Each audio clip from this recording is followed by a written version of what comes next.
Thanks, Joe. Thanks for having me on. 10 years ago, I co-founded the organization One to fight extreme poverty, and I'm proud to tell you a lot of progress has been made in that fight.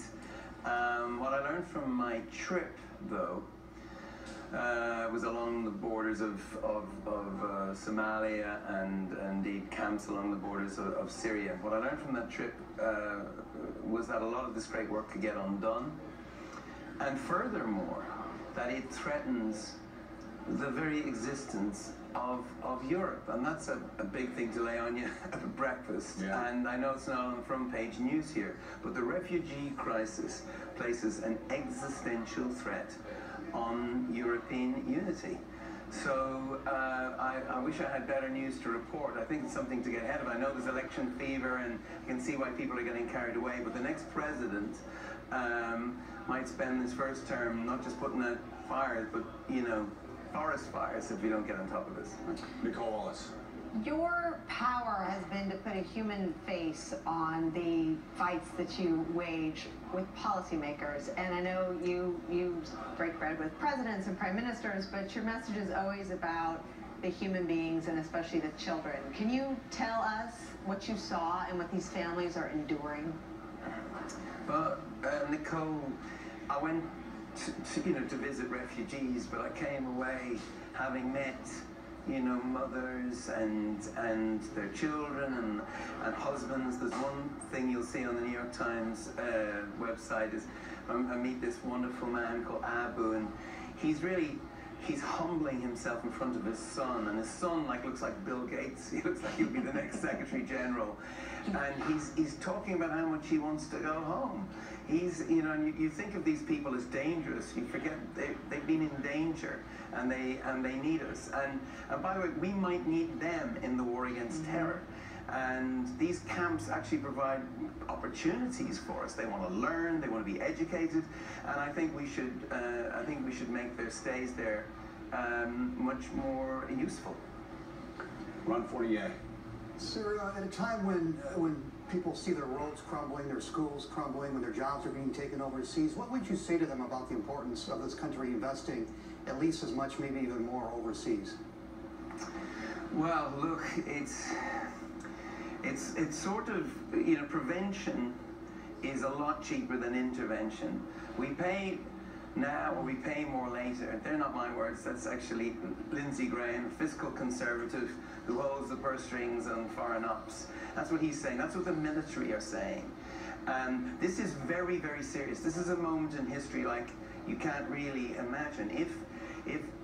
If Nigeria, God forbid, were to go the way of Syria, if Egypt were to go the way of Syria, Europe, at least Europe, is no longer viable as we now know it. And remember, Europe is America's #1 ally in the fight against terror. This is really, really serious. And so that's why I think people should care and do care. But listening to the military, they're really good on this. They're starting to see development now as an essential part of their strategy. In an asymmetrical conflict, we need different kind of weapons, and I have to say development is now part of that. And you know, development used to be charity, right? It's now national security.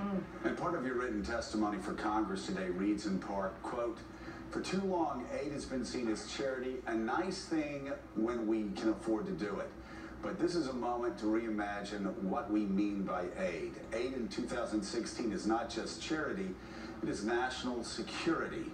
Though, of course, we know that aid alone is not the answer, it is also true that when aid is structured properly with a focus on fighting poverty and improving governance, it could just be the best bulwark we have against the extremism of our age." And you know, we've been talking over the past 6 months about how the refugee crisis in Europe is unrivaled since any time since 45, 46, 47 after World War II.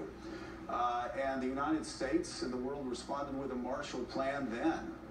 It sounds like you believe, and a lot of other right-thinking people believe, we might need to do the same thing again now.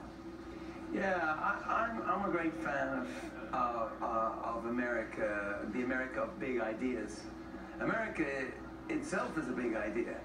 and I think you are more American when you show that strength and smartness. And yeah, the smart money is on doing something extraordinary now. I think business as usual, we know how that's going to work out, and it's not going to be good. We need some big thinking. And of course, it's easy for me to say that. I know the American taxpayer is really hurting at the moment, and the same in Europe. But I think between Europe and America, there is a consensus building that, you know, the corruption that's killing as many kids as disease can be dealt with by structuring these concessional loans on the conditions that that these countries that we give them to reform. This new kind of club of countries, to get into it, people will have to go through some hoops that we want them to go through.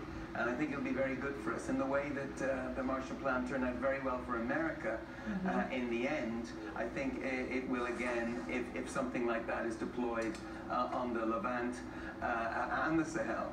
Mark Alpern. Who are if Americans agree with you, who are the American leaders they should reach out to try to influence to get them to step up more? I think the military already have this in process. I think, you know, I think it would be nice if we saw some of this turn up in some of the presidential debates. I think it's something that both sides will agree on. This is not a Democratic or Republican point of view. And I mean, the One campaign, which is now 7 million members, we call it the One campaign because we're often the one thing the two sides can agree on. And so I'd like to see that. I'd like to see that enter as a place of agreement, really. All right. Thank you so much, Bono. We greatly appreciate it. We're going to be following your testimony before Congress. Also, if you're watching out there, make sure you go to NewYorkTimes.com and read Bono's op-ed on this issue in this morning's Times. Thank you so much. Joe, can I just say one thing? Actually, it's to Nicole. And it's just because she knows, because she worked for President Bush. American people have done this before. They've taken on really impossible tasks and succeeded. The battle in the fight against AIDS was won successfully. It's an amazing thing. America leads the world in the fight against AIDS. Nearly 10 million lives are owed to America. So you can do, it's difficult stuff, but you're up to the job. You know, it's extraordinary. It really... And I was going to say, and you would know as well as anyone that I think it's one of the things he's most proud of. I know you and he both appeared in a recent documentary about that, and it's a rare example of a problem solved, or we've gone a long way towards solving it in our time. So. And I will say also, you've been engaging both Democrats and Republicans now for a very long time on Capitol Hill. Your model is a model that I wish more American politicians would take to heart. That you come to a cause concerned about the cause, not concerned about the players on both sides. And it seemed to work very well. So good luck today. Thank you so much. Thank you. All right, great talking to you. We will be back with more.